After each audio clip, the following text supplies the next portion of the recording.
Hey guys, welcome back to my channel. Today, be out in the garage doing some modifications to the splitter. It's a nice 47 degrees today, it's beautiful. But we'll be in the garage and getting some much needed modifications done to the splitter. So you stick with me, we'll get right to it. So if you guys were on my live stream Sunday, you'll see I was talking about putting a trailer jack on my splitter. So that's what we're going to be working on today. Now I got most of, if not all of, the prep work done for this project. So most of the holes are drilled. All I really got to do is bolt it up, do some welding, and some final prep work before painting. So let me explain why I'm doing it. So this is the original leg. It swings up. This pin goes through that hole, which also goes through that hole. But you see how the hole's all egged out? There's so much play in this leg for me picking the splitter up by hand and moving around and then slamming it back down on the leg. Also, this bolt back here, there's a lot of play there too. So that hole's also egged out.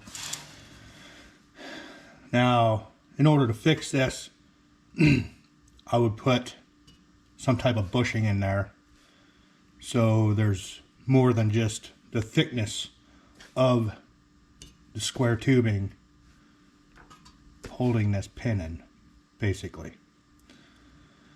But I'm going to go a different route.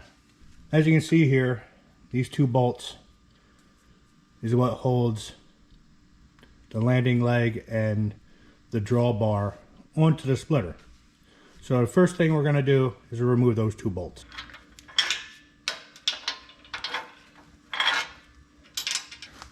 I made a plate to go on top. I had to notch this out because this part is where the wedge is welded to the beam. So let's get this installed and then I'll show you my plan. This is a 1/2 inch plate or so.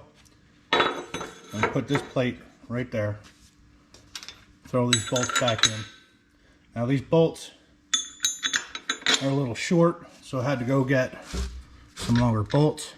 But for the time being, we're just going to install this and get ready for the next step. So let me tighten these up and we'll come right back. Alright, that's installed. The next step is this 3-inch piece of angle iron. I'm going to put that there, clamp it down on the other side, clamp it fast to the log cradle here. I'm going to tack it here and then tack it once underneath to prevent it from twisting or anything like that. There we go.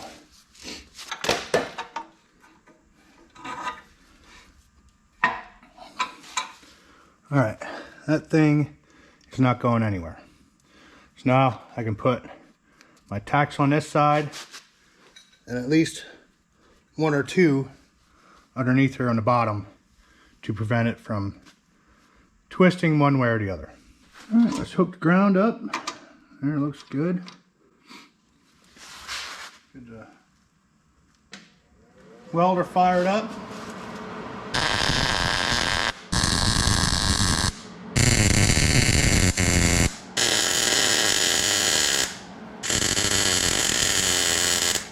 Alright, that should do it.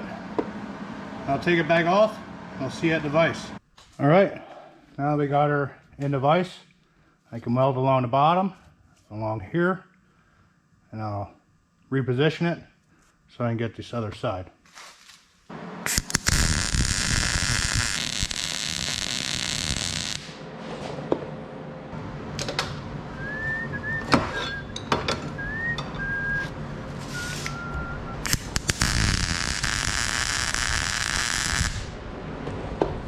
Heater kicked on, it's blowing away my gas. Alright, well, the heater finally stopped blowing.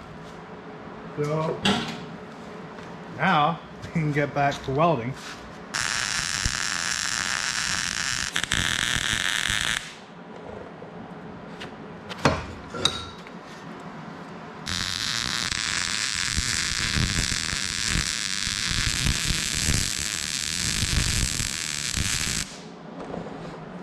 All right, as you can see, the 1/2-inch plate and the angle iron are back installed.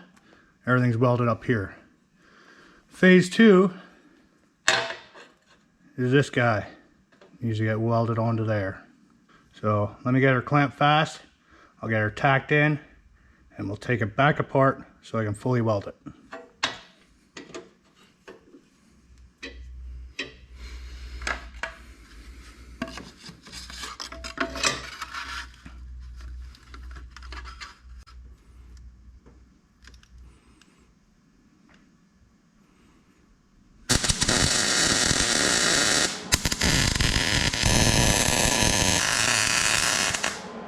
All right, I'm gonna get that off and go weld it up.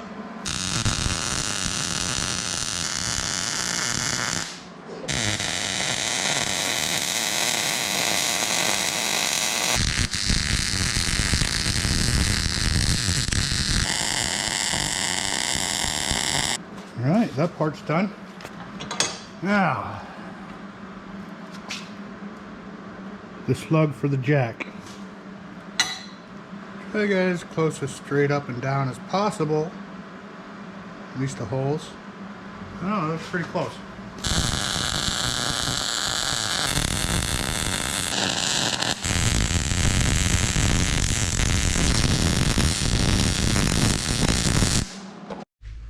All right, she's installed.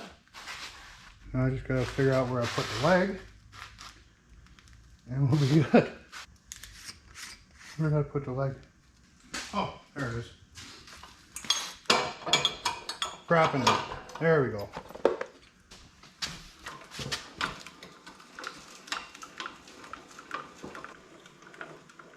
Oh yeah. That there is gonna be perfect for the next step. Now I might actually drill 2 holes in here and put bolts through the log cradle just to give it a little more stability. Let me show you the new leg I made. That's max height, which is pretty good. I don't want to be towing it like that. So I don't think I have to go that high. Oh yeah, this will go in there.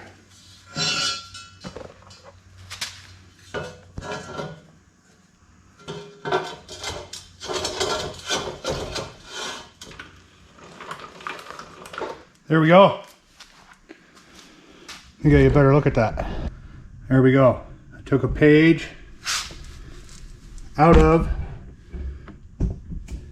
the Eastonmade handbook. Now we're going to move to the back to get the rear toe point all set up for phase 3. So here we go. What we got going on in the back here, I have a plate that matches up with these 4 holes. That's going to have another receiver slug welded to it, so I can put another 2-inch coupler on. So that's basically what we're going to be doing. So we'll go back over to the vise and weld some stuff up. All right, here's the plate that coincides with the holes in I-beam in the back.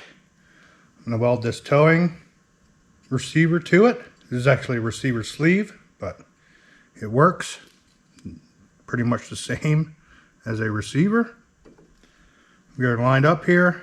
It doesn't have to be perfect because this is just going to be for getting it in and around the wood yard, so I don't have to manhandle it from the front. Let me get this welded up. We'll bolt it on. We'll put the tray back on because I think there might be some interference with the crank handle, so I might have to trim a little bit off the tray.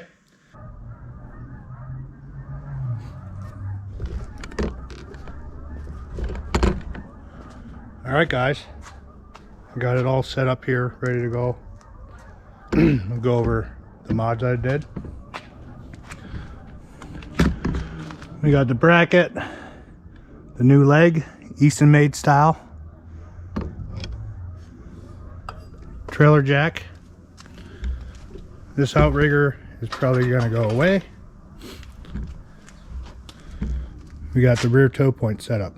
So I'm going to jack it up, hook it up. This splitter's so heavy, it actually tries to pick this off the ground. I think the hitch might be bending a little bit too, so I might have to make a modification there. But let's do it.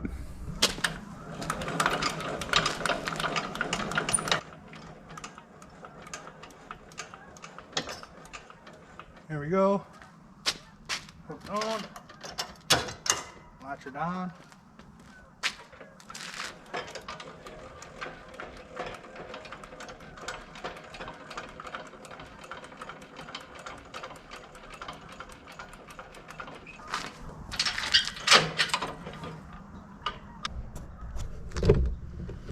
There we go. Jack legs off the ground. Probably have to remove the tongue, which I probably would do anyway. Jack legs off the ground, hooked up, ready to go. So now all I have to do is take everything back apart. I gotta drill a hole in the landing leg that goes all the way through, take that outrigger leg off, and we'll be good to go. So next time you see it, all this stuff will be painted up, and we'll give the new landing leg a try, see how it goes. I also had to cut a part of the tray off so the crank handle would clear. So good to go there. I'm normally standing on this side anyway, so anything that falls off or comes close to falling off, I'll just pick up.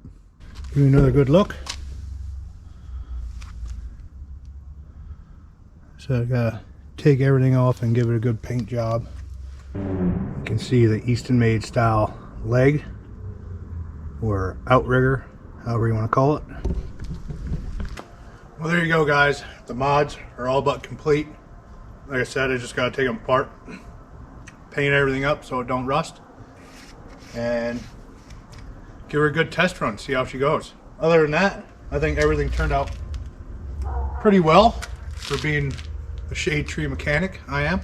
We'll see how it goes, and once I get some wood here, we'll definitely put it to the test and go from there. But anyway, guys, thanks for watching. Hopefully I taught somebody something, but if you see me do something wrong, I mean, it is what it is, but please don't hesitate to let me know.